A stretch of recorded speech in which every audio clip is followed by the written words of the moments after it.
Bonjour et bienvenue sur Algobius. Aujourd'hui, nous démarrons une nouvelle série de vidéos sur les tests en programmation. Alors, cette série de vidéos va nous permettre de comprendre qu'est-ce qu'on entend par test, quels sont les différents styles de tests et comment je peux tester mes programmes. Et puis, finalement, qu'est-ce que ça m'apporte de tester des programmes? Eh bien, on va voir que ça a quelques avantages non négligeables. Le but de tout ceci est de montrer aussi quels sont les tests qui sont faisables, quels sont les tests, comment ils sont regroupés par différentes catégories, des tests fonctionnels, des tests non fonctionnels. Et le but est d'arriver également à pouvoir programmer nos propres tests. Donc il y aura quelques exemples que je ferai sûrement en PHP et des exemples que je ferai aussi en Python. Donc on essaiera de voir des frameworks de tests qui vont nous permettre justement de nous aider lors de la mise en place notamment des tests unitaires. Alors en tant que développeur, souvent on est amené à écrire des tests pour vérifier déjà que ce que l'on a écrit est correct, que ça ramène bien le résultat escompté. Et même si vous avez un service à votre disposition, un service de testeur ou un service de qualité, en fait le premier niveau de test est toujours fait par un développeur.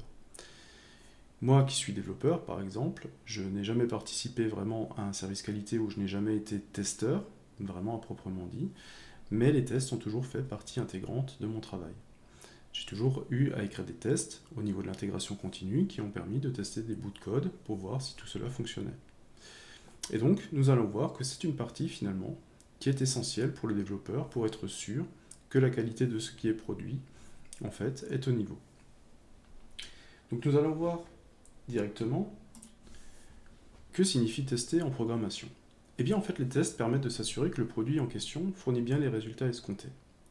En effet, quand vous écrivez une fonction, même la plus basique, vous savez que vous avez des paramètres en entrée et que cette fonction doit produire un résultat. Et ce résultat, il doit être en fonction des paramètres justement de votre fonction. Donc les tests permettent de s'assurer que dans un jeu de paramètres donnés, en fait le résultat de votre fonction est bien correct.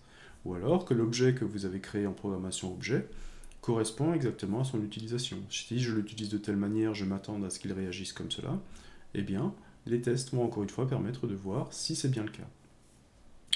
Ils permettent aussi de voir si le processus se déroule sans problème, c'est-à-dire est-ce qu'on arrive du début à la fin sans avoir un crash, sans que notre application plante.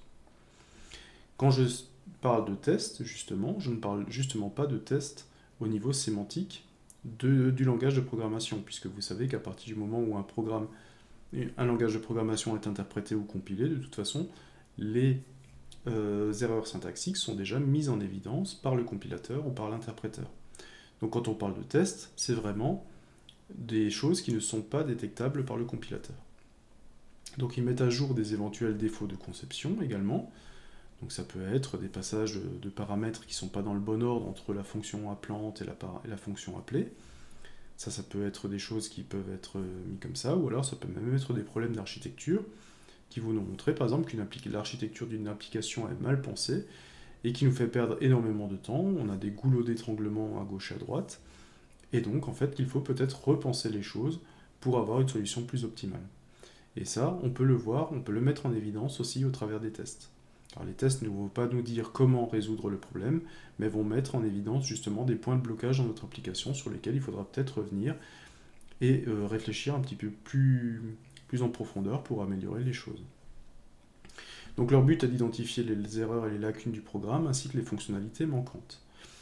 En effet, on peut aussi mettre en place justement des tests qui vont tester si chacune des fonctionnalités qui a été demandée par l'utilisateur est bien disponible. Et ces tests-là, et bien si la fonctionnalité est manquante, bien entendu, vont nous apporter une erreur. Et donc ça nous permet d'avoir une espèce de checklist qui va nous permettre de savoir si effectivement toutes les fonctionnalités qui nous ont été demandées sont en place. Et le fait d'écrire des tests permet aussi aux développeurs de mieux comprendre le système. Comment est-ce qu'il faut entendre ça? Eh bien tout simplement, quand vous écrivez des tests, vous allez essayer d'arriver à la limite des objets que vous créez, ou des fonctions que vous créez. Vous allez essayer de les faire dérailler, vous allez essayer de trouver un cas de figure qui va permettre de planter la fonction. Et donc le fait de chercher à vouloir planter la fonction, eh bien ça va vous demander une connaissance accrue des fonctions ou des objets sur lesquels vous travaillez. Vous allez avoir besoin d'une énorme connaissance dessus pour essayer d'arriver à en trouver les limites, de voir comment est-ce qu'on peut en fait faire dérailler le train de votre fonction. C'est un peu le même principe que vous avez sur les hackers. Les hackers qui veulent pouvoir pirater un système sont avant tout des gens qui ont parfaitement compris comment fonctionne le système, quelles en sont les failles, quels en sont les points d'entrée. Et ça, c'est énormément de boulot. Alors, je ne parle pas des hackers qui achètent un petit logiciel tout fait et qui le lancent et qui ne savent pas trop exactement ce qu'ils font. Là, je parle vraiment des gens qui ont vraiment, par leur connaissance, ils ont accru leur connaissance pour arriver à comprendre toutes les failles d'un système. Et bien là, on est un peu dans le même ordre d'idée avec un testeur. Plus vous allez essayer de voir quelles sont les limites d'une fonction, comment est-ce que vous pourriez trouver un test que votre fonction ne supporte pas, en fait, plus vous allez devoir apprendre comment fonctionne votre application. Et ça a un effet bénéfique aussi, parce que ça vous donne justement une meilleure vision du programme sur lequel vous travaillez, surtout s'il est complexe. Alors pourquoi est-ce important de tester ? Eh bien, les tests permettent de mettre rapidement en évidence les erreurs dans les logiciels, et ça évite justement de mettre l'utilisateur face aux erreurs de votre logiciel, ce qui serait dramatique, puisqu'en fait, l'utilisateur qui n'est pas, lui, un développeur, forcément, eh bien, il aura peut-être un petit peu moins à se dire « Ah oui, mais ça c'est pas grand-chose, c'est juste une variable qui a été mal dimensionnée, ça c'est pas grand-chose, je le change, je le recompile, et puis ça va fonctionner. » L'utilisateur, il se retrouve juste face à une application qui ne fonctionne pas, et il n'arrive pas, en fait, à faire avec ce qu'il a envie de faire. Donc, ça peut être assez déprimant, et ça peut aussi, peut-être, faire en sorte que l'utilisateur ne veuille plus utiliser votre solution. Et juste développer une solution que personne ne va utiliser, il faut dire que c'est pas très gratifiant non plus. Donc plus une erreur est détectée tôt dans le processus de développement, plus elle sera facile à corriger. Et puis vous n'aurez pas encore impacté des utilisateurs. Si vous détectez tôt un problème, eh bien vous pouvez la corriger en environnement de développement ou en environnement de pré-prod. Si vous détectez une erreur en production, eh bien souvent vous aurez déjà fait des mises à jour de base de données. Cette erreur se sera peut-être propagée justement à vos données, aux fichiers que vous avez générés, peut-être à des choses que vous avez communiquées avec vos clients, et cette erreur sera beaucoup plus difficile à rattraper. Donc le but justement des tests, c'est d'arriver à détecter le maximum d'erreurs. On n'a pas la possibilité de détecter 100% des erreurs, mais on va essayer de détecter un maximum des erreurs en amont, et pour pouvoir les corriger assez vite. Donc les tests, ça peut prendre différentes formes, différents aspects, et ça peut couvrir une grande variété de domaines. On peut avoir des tests de performance pour voir si, par exemple, les données sont récupérées dans votre base de données dans un temps acceptable, si votre application de calcul rend des résultats également dans un temps acceptable. Est-ce que si par exemple j'ai ma base de données sur laquelle se connectent en même temps des milliers d'utilisateurs ou des millions d'utilisateurs, est-ce que j'ai une certaine stabilité ou est-ce que je vais avoir des temps d'accès qui seront vraiment ralentis ? On peut avoir des tests de sécurité également. Est-ce que finalement mon application est fiable ou est-ce que je peux avoir des soucis de sécurité? Est-ce que je peux avoir de l'injection d'SQL dans les formulaires? Est-ce que qu'on peut facilement détourner mon application de ce qu'elle est censée faire? On peut avoir aussi des tests de fiabilité, de voir également si d'avoir des cas de figure donnés, est-ce qu'on a des bons résultats dans tous les cas de figure, par exemple? On a des tests de robustesse, est-ce que ça va tenir le coup? Est-ce que ça va tenir une charge? Est-ce que ça va tenir quand des millions d'utilisateurs vont se connecter? Est-ce que ça va tenir quand il y aura des millions de lignes dans les bases de données? Ou est-ce que quand on va cumuler le nombre d'utilisateurs et le nombre de données dans la base de données, est-ce que ça va tenir? Et si ça ne tient pas, à quel endroit ça craque? Et donc ça va nous permettre justement de voir, quand on sait à quel endroit ça craque, eh bien on sait que c'est cet endroit-là qu'il va falloir renforcer. Ou essayer de repenser peut-être différemment pour ne pas en fait pour repousser systématiquement les limites de votre solution. Donc on voit que les tests, ça peut prendre différents aspects. Donc quels sont les bénéfices qu'on peut tirer des tests? Eh bien, déjà, c'est faire baisser les coûts de développement, parce qu'une erreur détectée tôt est moins impactante. Et le but aussi, c'est justement de ne pas se retrouver avec des tickets de clients qui se plaignent de problèmes dans notre application et que l'on ne se retrouve plus qu'à résoudre des tickets à gauche et à droite. Donc, directement, d'avoir des tests qui nous disent directement, dès le début, que cette fonction, dans ce cas-là, ne fonctionne pas, on peut directement corriger la fonction. Ça vous permet aussi que quand vous remettez votre nouvelle fonction dans l'outil de versionning et que vos collègues commencent à l'utiliser, eh bien en fait, vous savez déjà que vous avez déjà enlever toutes les grosses erreurs de votre fonction. Et vos collègues vont pouvoir développer, eux, sur une base plus saine, et vont pouvoir utiliser votre fonction avec déjà un certain niveau de qualité. Puisque effectivement, dans un environnement de développement, en fait, on travaille dans l'environnement justement de développement et on travaille sur des fonctionnalités, sur des objets ou sur des librairies que les autres développeurs ont également mis dans l'outil de versionning, mais qui sont également, pour l'instant, en environnement de développement. Donc parfois, on peut développer quelque chose, on se base sur la librairie ou sur la fonction que quelqu'un d'autre a écrit. C'est normalement mieux si cette fonction a déjà été testée. Elle permet d'améliorer la sécurité des programmes, ça on en a déjà un petit peu parlé. Elle permet d'améliorer la qualité des programmes tant en termes de fonctionnalité qu'en termes de performance. Là aussi, les tests permettent de voir effectivement si notre application tient la charge, que ce soit en termes d'utilisateurs, en termes de données, en termes de nombre, en termes de calcul ou ce genre de choses, et va nous permettre de voir quels sont en fait les modules, quels sont les critères qui font que on arrive à la limite de notre solution. Et donc ça nous permet d'isoler justement des bouts de notre application sur lesquels il faudra retravailler. Ça nous permet également d'améliorer la satisfaction des utilisateurs en vérifiant toutes les fonctionnalités demandées sont bien présentes et utilisables.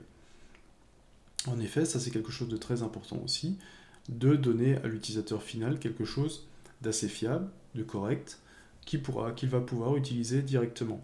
Si jamais on livre à l'utilisateur final quelque chose sur lequel il va s'arracher les cheveux parce qu'il y a des bugs dans tous les sens, ça va planter toutes les 2 minutes, en fait, sa satisfaction va diminuer par rapport à notre solution et la confiance en la solution que nous lui fournissons également. Donc c'est quelque chose de très important de fournir toujours à notre utilisateur quelque chose qui a déjà été testé et que les gros problèmes justement n'arrivent jamais jusqu'en production. Et je finirai juste avec cette phrase qui disait « Si vous ne testez pas vos programmes, vous laissez vos utilisateurs le faire ». Et ça, c'est pas forcément la meilleure des solutions, puisque, encore une fois, c'est leur satisfaction qui va décroître par rapport à votre solution.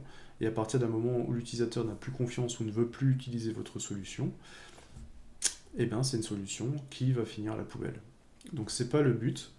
Le but, c'est effectivement d'arriver à détecter très tôt les anomalies qu'il peut y avoir pour pouvoir les corriger et ainsi fournir à notre utilisateur quelque chose de plutôt de correct, de stable.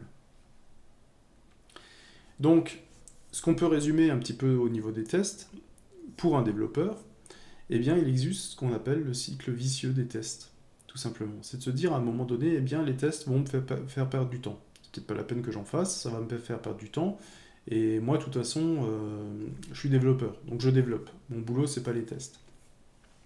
Et en fait, vous arrivez dans un cycle où vous dites, eh bien, je vais pas écrire de tests, ou je vais en écrire moins, parce que ça sert à rien et ça me fait perdre du temps. Donc en fait, vous vous rendez compte qu'en écrivant moins de tests, votre code devient moins stable, puisqu'en fait, vos fonctionnalités ne sont plus testées, vos objets ne sont plus testés, vos librairies ne sont plus testées. Et donc, puisque votre programme devient moins stable, vous allez avoir des utilisateurs qui vous envoient de plus en plus de tickets qui vont vous dire bah, j'ai fait ça, ça a planté, j'ai fait ça, j'ai eu une erreur, j'ai fait ça, ça marche pas, quand je fais ça, ça m'affiche ça, c'est pas ce que je demande, et donc vous allez être moins productif, parce que vous allez passer votre temps à résoudre des problèmes, des tickets. Vous allez devoir voir avec vos utilisateurs comment ils sont arrivés à un plantage, pourquoi ils n'ont pas les données qu'ils veulent, et ainsi de suite. Donc moins vous êtes productif, plus vous êtes sous pression, parce que vous résolvez des tickets tous les jours, mais par contre vos développements n'avancent pas. La nouvelle fonctionnalité que vous aviez prévu de livrer à la fin du mois, vous savez déjà qu'elle va être en retard, puisque vous avez passé votre mois à résoudre des problèmes dans tous les sens. Donc vous êtes plus sous pression, puisque les fonctionnalités ne sortent pas, et puisque vous êtes plus sous pression et que vous faites de plus en plus de résolutions de tickets et des résolutions de problèmes, eh bien vous écrivez moins de tests, et le cycle se répète. Et donc ce cercle vicieux de tests, en fait vous voyez que vous tournez en rond, et en fait le truc c'est que vous écrivez de moins en moins de tests, et de moins en moins de tests vous perdez en fiabilité, vous êtes moins productif, et vous êtes plus stressé, donc vous écrivez moins de tests, et ça continue. Donc le but des tests, c'est justement de retrouver un cercle vertueux qui va nous permettre justement de fiabiliser de nouveau notre application, de prendre peut-être un petit peu de recul, de peut-être de dire à un moment donné, on va peut-être limiter le nombre de nouvelles fonctionnalités jusqu'à ce que notre solution soit de nouveau stable, qu'elle soit de nouveau testable, qu'on ait de nouveau tous les outils en place pour garantir justement la fiabilité de notre solution, et à partir de ce moment-là, on va de nouveau bâtir de nouvelles fonctionnalités sur une base saine. Donc on parle souvent des tests, Mais en fait, on a un petit peu de mal à se rendre compte des catégories des différents tests, puisque vous voyez qu'en fait, on peut tester tout et n'importe quoi. On peut tester notre application sur plusieurs aspects, et on a choisi de regrouper un petit peu les tests en deux grandes catégories qu'on appelle les tests fonctionnels et les tests non fonctionnels. Donc les tests fonctionnels, c'est tout ce qui dépend finalement des fonctionnalités propres de l'application. Les tests non fonctionnels, ce sont un petit peu plus des tests de performance ou d'architecture que l'on peut avoir dans nos logiciels. Donc c'est quelque chose qui est transparent pour l'utilisateur, ce n'est pas des fonctionnalités demandées par l'utilisateur, mais c'est des choses qui sont quand même liées à l'applicatif, comme par exemple quand un utilisateur interroge une base de données, on peut avoir effectivement les données qui sont ramenées correctement, mais elles peuvent être ramenées au bout d'une demi-seconde et elles peuvent être ramenées au bout de 10 heures. Donc là, effectivement, les données sont correctes, ce qu'on a demandé a été correctement effectué, mais vous voyez qu'il y a quand même une sacrée différence entre un utilisateur qui doit attendre une seconde et un utilisateur qui doit attendre 10 heures. Donc voilà déjà la grande distinction qu'on peut faire sur les tests. On a les tests fonctionnels, les tests non fonctionnels. On va décrire un petit peu plus en détail au cours de ces vidéos les différents tests. Là, je vais juste donner un petit aperçu de ce qu'on peut avoir. Donc au niveau des tests fonctionnels, on a les tests unitaires, qui sont en fait des tests qui vont permettre d'isoler un bout de notre solution. Ça va isoler une fonction, ça va isoler un objet, ça va isoler un petit bout de code, et on va essayer de le faire passer une batterie de tests. L'idée, c'est vraiment d'isoler du code, de voir que cette partie isolée de notre application fonctionne correctement. Et à partir du moment où on est sûr que cette partie du code fonctionne correctement, eh bien on va la mettre à disposition des autres gens avec lesquels on travaille, ou alors de la mettre à disposition justement dans l'outil de versionning qui va justement mettre à disposition ce bout de code de tout le reste de l'application. Les tests d'intégration qui viennent après, c'est la deuxième étape, c'est de dire est-ce que finalement tous les bouts de code qu'on a testés de manière isolée, est-ce que maintenant ils communiquent bien ensemble? Est-ce que mon programme communique bien avec la base de données? Est-ce que les données d'affichage, est-ce que ça correspond bien entre le programme entre le module qui traite les données et le module qui s'occupe d'afficher les données? Est-ce que la transition est bonne? Donc les tests d'intégration vont s'appuyer sur ce genre de choses. Est-ce que finalement les différents bouts que j'ai testés de manière individuelle, est-ce que maintenant ils coopèrent? Est-ce qu'ils discutent entre eux et est-ce que cette coopération est fluide? On peut avoir des tests d'acceptation d'utilisateur, c'est-à-dire que de redonner la main à l'utilisateur sur l'application ou la solution, et c'est l'utilisateur qui va permettre de valider si toutes les fonctionnalités qu'il a demandées sont bien là, et si toutes les fonctionnalités répondent aux exigences qu'il y avait au départ. On peut avoir des tests de globalisation-localisation pour savoir si une application qui a été développée pour être installée à l'international a bien toutes les fonctionnalités qui sont des fonctionnalités de traduction. Est-ce que tout a été bien traduit? Est-ce que la monnaie, par exemple, la devise est bien dans le pays dans lequel on se retrouve? Est-ce qu'on tient bien compte du fuseau horaire dans lequel on est, dans le pays dans lequel on utilise l'application, et ainsi de suite. On a des tests d'interopérabilité également, qui sont des tests qui vont vérifier si notre solution s'intègre bien avec d'autres produits. On peut par exemple imaginer qu'on a développé un logiciel qui va se baser sur des données qui sont fournies par un autre logiciel, soit qui a été développé dans la même entreprise, soit qui a été acheté par l'entreprise, un logiciel du coup privé, qui est capable de faire un export, et qu'on va réutiliser cet export pour manipuler encore une fois les données. Donc là aussi, est-ce que notre solution fonctionne bien dans son environnement, avec son système d'exploitation et avec les autres logiciels avec lesquels il est censé fonctionner?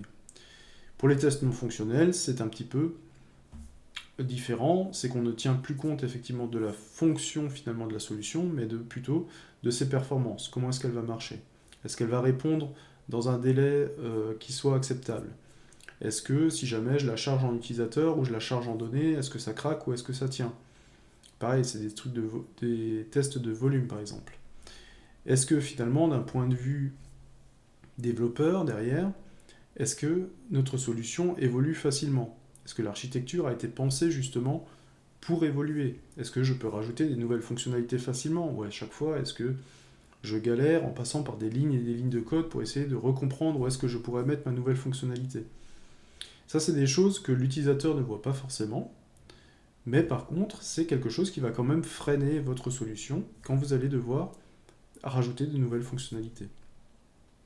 Enfin, je parle des tests de non-régression, qui sont des tests un petit peu spéciaux, qui vont essayer de voir en fait si une erreur qui a été corrigée il y a des semaines, des mois, voire des années, ne réapparaît pas finalement avec un effet de bord dans une solution plus récente.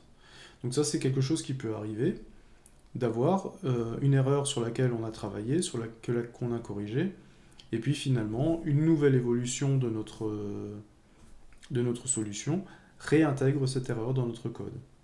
Donc un test de non-régression, en fait, qu'est-ce que c'est? C'est juste finalement un historique de test de toutes les anomalies que l'on a rencontrées dans notre solution.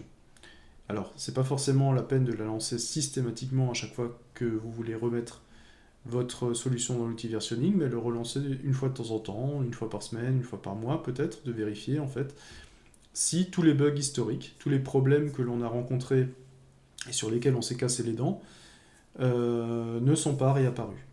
Donc une bonne idée justement, c'est quand vous rencontrez un bug dans un programme, quelque chose qui vous a vraiment pris du temps à comprendre pourquoi est-ce qu'on arrive de temps en temps à ce cas de figure, eh bien ce cas de figure devrait devenir un test de non-régression. Il devrait rejoindre une liste d'autres tests comme lui, et qui doit pouvoir être lancé de temps en temps, une fois par semaine, une fois par mois, et que nous permettre de voir en fait si tous les tests historiques passent toujours. Donc, c'est vrai que quand on commence avec la problématique des tests, c'est assez grisant et on se rend compte assez vite que tout est testable. Et qu'on peut en plus tester différentes choses, on peut adopter différents points de vue, on peut tester les performances, on peut tester de façon unitaire, on peut avoir des tests d'intégration, on peut avoir des tests dans tous les sens. Et en tant que développeur, on peut se dire, bah, tiens, finalement c'est grisant, c'est intéressant, et je vais faire des tests et des tests. Déjà, la première limite, c'est qu'il n'est pas possible de tout tester. En effet, les tests vont nous permettre d'améliorer la fiabilité de notre application, mais vous vous rendez compte qu'on ne peut pas tout tester systématiquement. On ne peut pas tester tous les cas de figure, on ne peut pas tester les fonctions avec tous les types de paramètres que l'on peut avoir. On va être obligé de limiter quand même la couverture. Donc il va falloir adopter une stratégie pour tester vraiment ce qui est important. Donc là aussi, il y aura une connaissance de l'applicatif à avoir. Parce que qu'est-ce qu'on appelle ce qui est important finalement dans l'applicatif? Donc je donne quelques pistes pour mettre en lumière ce qui est important. On peut se dire que c'est une fonction cruciale du programme. Par exemple, si vous gérez un site internet, la fonction de connexion qui va vérifier le login, le mot de passe et permettre l'accès à votre site internet peut être considérée comme une fonction cruciale, puisque si cette fonction d'authentification ne marche plus, eh bien plus personne ne peut se connecter à votre site. Donc là, on peut identifier déjà dans un premier temps toutes les fonctions qui sont un petit peu cruciales pour l'utilisateur. Soit c'est une fonction qui est souvent utilisée. Une petite fonction de formatage, une petite fonction de calcul que l'on utilise tout le temps, tous les modules l'utilisent à chaque fois, ou alors ça peut être un accessoire à la base de données, ou ce genre de choses. Ça, c'est quelque chose qu'il faudra veiller, par exemple, à tester dans les moindres détails, pour avoir vraiment de la fiabilité. Si vraiment toute votre application passe toujours par cette fonction, c'est quelque chose qu'il faudra tester en priorité. Ou soit, ça peut être aussi une fonction sur des paramètres que vous ne maîtrisez pas. Ce que j'entends par là, c'est un petit peu les soucis d'interopérabilité dont on a parlé avant, c'est qu'on se base par exemple sur un export d'un logiciel que l'on n'a pas écrit. Un logiciel que l'entreprise a acheté qui fait un export et nous on se base sur cet export pour faire des calculs. Eh bien on ne maîtrise pas ce qu'il y a dans cet export. Et il se peut par exemple que lors d'une montée en version du logiciel qui a été acheté, eh bien en fait il y a des impacts dans l'export. Et donc là, ça permet aussi de tester qu'est-ce qui rentre dans notre application. Est-ce qu'on a aussi un niveau de fiabilité des données que nous ne générons pas, mais que nous utilisons pour faire des calculs. Donc là, c'est peut-être un troisième point où il va falloir accentuer les tests. Donc la loi de Pareto, elle s'applique également aux tests. D'ailleurs, elle s'applique un petit peu partout, d'ailleurs, la loi de Pareto. C'est d'ailleurs, on dit toujours, pour la loi de Pareto, que 20% des choses génèrent 80% de quelque chose. On dit toujours 20% des gens sur Terre possèdent 80% des richesses, et ainsi de suite. Et bien là, pour les tests, on pourrait dire que 20% des modules concentrent 80% des problèmes potentiels. Et vous vous rendez compte qu'il y a 80% des modules, du coup, qui génèrent très peu d'anomalies. Donc, il faut vraiment essayer de trouver, de mettre l'accent sur ces 20% de modules qui génèrent le plus d'erreurs.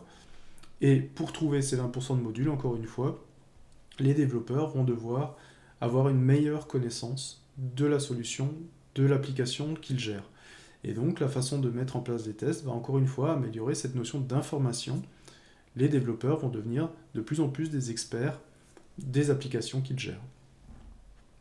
Encore une fois, vous voyez que les tests peuvent prendre plusieurs aspects, et donc s'il y a un conseil à donner pour un testeur, c'est de rester créatif et d'essayer de toujours aborder un nouveau point de vue, une autre façon de voir les choses, pour pouvoir élaborer des tests efficaces. Une question aussi qui peut se poser, c'est de se dire quand est-ce que je teste finalement.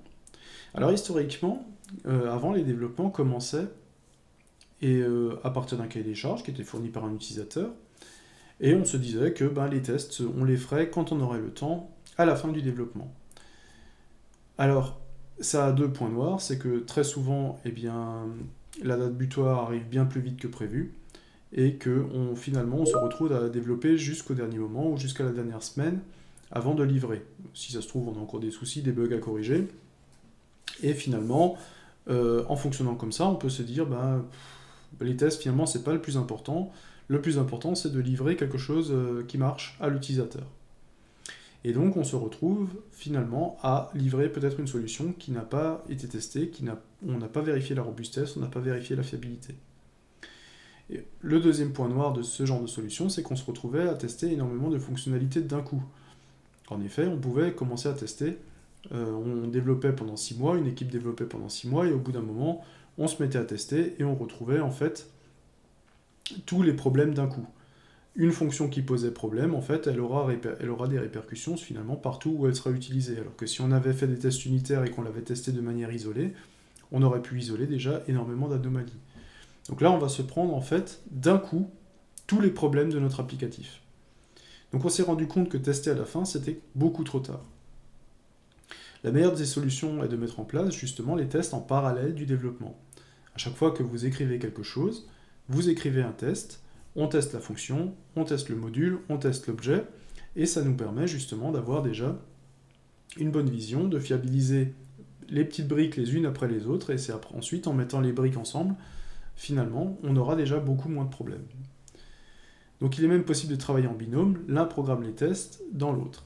Et donc ça permet justement d'avoir le point de vue de deux personnes. Vous avez la personne qui va développer, qui va utiliser son point de vue, son expérience, sa culture, et vous allez avoir celui qui teste, qui aura peut-être un point de vue différent, qui va peut-être mettre l'accent sur des cas un petit peu autres que celui qui a développé, et c'est peut-être la meilleure solution pour justement avoir des tests efficaces, que la personne qui teste fasse finalement pas la personne qui a développé, justement pour avoir un petit peu cette différence de point de vue.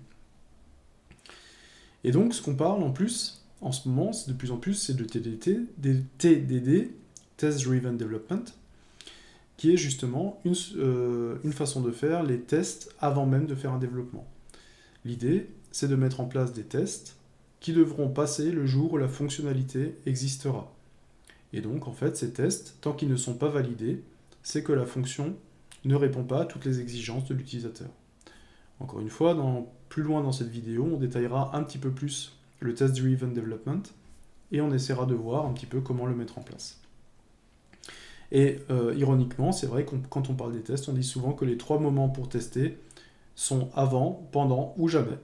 Parce qu'effectivement, vous vous rendez compte que si vous dites que vous faites tous les tests après, le problème c'est qu'il y a rarement d'après.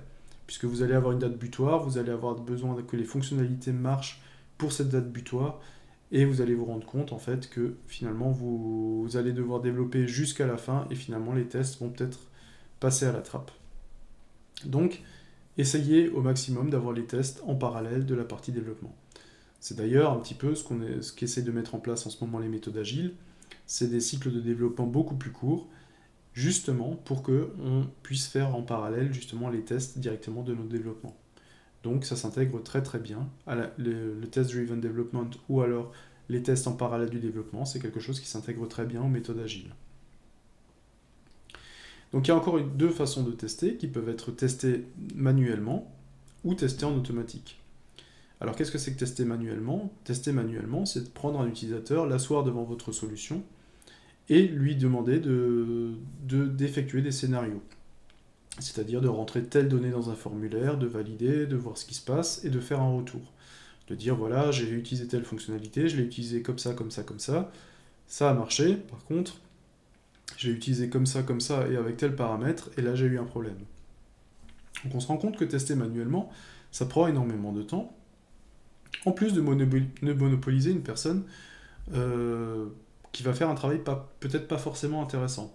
Puisque passer des scénarios comme ça à longueur de journée en boucle, ça a quelque chose de quand même très automatique. Et donc, c'est pas très intéressant pour tous les tests. Après, tester une nouvelle fonctionnalité, eh bien, vous allez devoir le passer par un test manuel. Mais ça peut être déjà plus intéressant. Donc c'est une première étape déjà qui va permettre de voir si les tests sont automatisables par la suite. Ça également, puisqu'on va se rendre compte qu'un test manuel qui est rébarbatif, où on rentre toujours le même scénario, où on fait toujours la même chose, en fait, dès que c'est rébarbatif et qu'on fait toujours la même chose, eh bien ça devrait être confié à une machine. On devrait laisser aux utilisateurs humains, justement, plutôt tester les choses qui ont besoin d'un peu plus de créativité, d'un peu plus d'intuition, ce genre de choses, ou de tester les nouvelles fonctionnalités, pour voir si cette nouvelle fonctionnalité, elle fait bien ce qu'on attend d'elle, et qu'elle rentre bien dans le cadre qu'on avait défini. Donc c'est une étape obligatoire dans la conception de nouvelles fonctionnalités, ou pour les fonctions en permanente évolution. En effet, si vous avez une fonction en permanente évolution, vous ne pouvez pas utiliser la machine qui, elle, sait faire un travail rébarbatif. Là, vous allez avoir besoin d'une personne qui va vous donner son ressenti par rapport aux nouvelles fonctionnalités et sur lequel vous allez vous baser pour continuer à faire évoluer votre solution. Donc le testeur doit avoir beaucoup d'intuition, beaucoup d'imagination, beaucoup de créativité également pour simuler des cas d'utilisation. C'est à lui en fait de trouver comment pourrait réagir n'importe quel utilisateur finalement devant votre solution. Et une fois un problème déclaré et corrigé, il faut retester le cas pour voir s'il n'y a pas d'autres erreurs. C'est-à-dire que, et on va tester le même scénario pour voir si on peut aller un petit peu plus loin. Là, je pense à ça typiquement sur les formulaires quand vous remplissez des formulaires en ligne et que vous validez, en fait, il y a une case qui est mise en surbrillance et ça vous dit, voilà, cette valeur est fausse. J'attendais un code postal, vous m'avez mis un libellé, ça ne correspond pas. Et puis vous modifiez votre code postal, et vous revalidez, et puis vous avez une deuxième erreur derrière. Alors au lieu de vous donner toutes les erreurs d'un coup, en fait, votre formulaire vous donne les erreurs les unes après les autres. Donc c'est pour ça que c'est toujours important de voir, quand vous avez corrigé une erreur, de voir si finalement cette fois-ci, ça ne cachait pas une autre erreur qui était derrière. Tester automatiquement, cette fois-ci, c'est confier tous les tests à la machine. Donc les tests, quel est l'avantage de la machine? Eh bien, la machine adore faire ce qui est rébarbatif et le fait très vite. Et donc, là, tester automatiquement ou tester manuellement, on va voir très vite que le choix va se faire finalement sur le type de test. Est-ce que c'est un test où on va voir si notre site est fonctionnel? Est-ce que toutes les fonctions sont là? Est-ce qu'elles sont accessibles ou alors est-ce qu'on ne comprend rien quand on est devant notre application? Ça, c'est quelque chose qui se fera plutôt de manuel. Tester tous les cas de figure, tous les paramètres, tous les calculs et voir si notre fonction ramène toujours la bonne valeur en fonction des paramètres que l'on a spécifiés.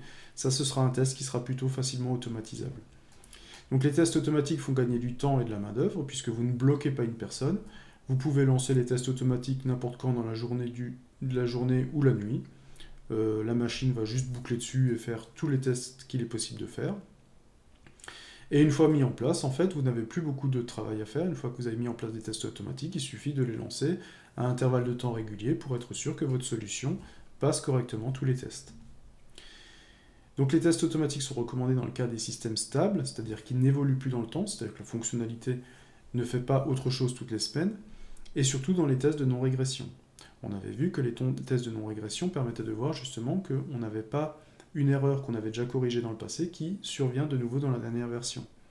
Et bien là, typiquement, les tests de non-régression, c'est un listing de tests que vous pouvez mettre en place, listing automatique, que vous lancez toutes les semaines ou tous les mois, pour vérifier en fait que votre application n'a pas réintroduit un ancien bug dans sa mise en œuvre. Donc lancer toujours les mêmes tests avec les mêmes scénarios n'est pas forcément quelque chose de passionnant, et donc c'est un travail qu'il ne faut pas normalement laisser aux utilisateurs, parce que c'est quand même quelque chose de très rébarbatif, de très pénible à faire, et on a l'avantage justement d'avoir une machine qui ne se plaint jamais quand c'est pénible et qui sait faire quand c'est rébarbatif. Donc autant utiliser la machine dans ces cas-là, et autant utiliser les utilisateurs plutôt quand c'est des tests d'acceptabilité, de globalisation et de choses comme ça. Donc comment fonctionne un test automatique? Les tests automatiques permettent de tester un scénario. C'est-à-dire que, par exemple, vous avez à remplir un formulaire, eh bien, vous avez un nom, prénom, une adresse, eh bien, vous allez simplement dire, eh ben, nom, tu mets telle valeur, prénom, tu mets telle valeur, adresse, tu mets telle valeur, puis tu valides le formulaire et tu me dis si tout se passe bien ou pas. Donc c'est vraiment, on donne vraiment un scénario à la machine et elle va le tester. Ou pour une fonction, tu vas utiliser tel paramètre qui vaut 3, tel paramètre qui vaut 2, et en réponse, il va falloir que G6 la valeur de 3 fois 2, par exemple, hein, si on avait programmé une fonction de multiplication. Donc, on peut simuler aussi l'utilisation d'une fonctionnalité par un utilisateur. Là, comme je vous l'ai dit, en fait, un formulaire, normalement, c'est rempli par un utilisateur, mais on peut l'automatiser également. C'est-à-dire que c'est l'application de test qui, finalement, va fournir les données au formulaire à la place que ce soit un utilisateur. Et il va permettre de vérifier quelle est la valeur de retour. On peut demander au test la production d'un fichier de données, JSON ou XML, et vérifier son contenu. Là aussi, on a une application, par exemple, qui pourrait extraire des données dans un format prédéfini, un format JSON, un format XML. Et on aurait un fichier de référence qu'on aurait déjà généré, le fichier JSON ou le fichier XML qu'on attend en sortie. Et donc il suffirait de voir si le fichier qui est généré par l'application est le même que le fichier de référence que l'on a déjà chez nous. Et ça permettrait de valider également le traitement. Donc comme ils sont automatiques, ils peuvent être lancés à chaque modification d'un programme, par exemple, lors d'un commit dans un outil de versionning. En effet, juste avant de mettre à disposition un nouveau bout de code dans votre outil de versionning, que ce soit Git, Subversion ou ce genre de choses, eh bien vous pourriez tester justement déjà une série de tests en automatique. Et ça permettrait de voir justement si la modification que vous avez apportée ne pose pas des problèmes dans votre applicatif. Et ça permettrait justement de vérifier la qualité de ce que vous faites avant de le mettre dans l'outil de versionning, puisqu'à partir du moment où vous le mettez dans l'outil de versionning, eh bien, votre modification est de nouveau utilisable par toute votre équipe. Donc ça permettrait de fiabiliser petit à petit les différentes fonctionnalités de votre site, même au niveau de l'environnement de développement. Et donc, pour la plupart des langages, on se rend compte qu'il existe des frameworks de test qui permettent justement de mettre en place, qui vous permettent d'aider à la mise en place de tests automatiques.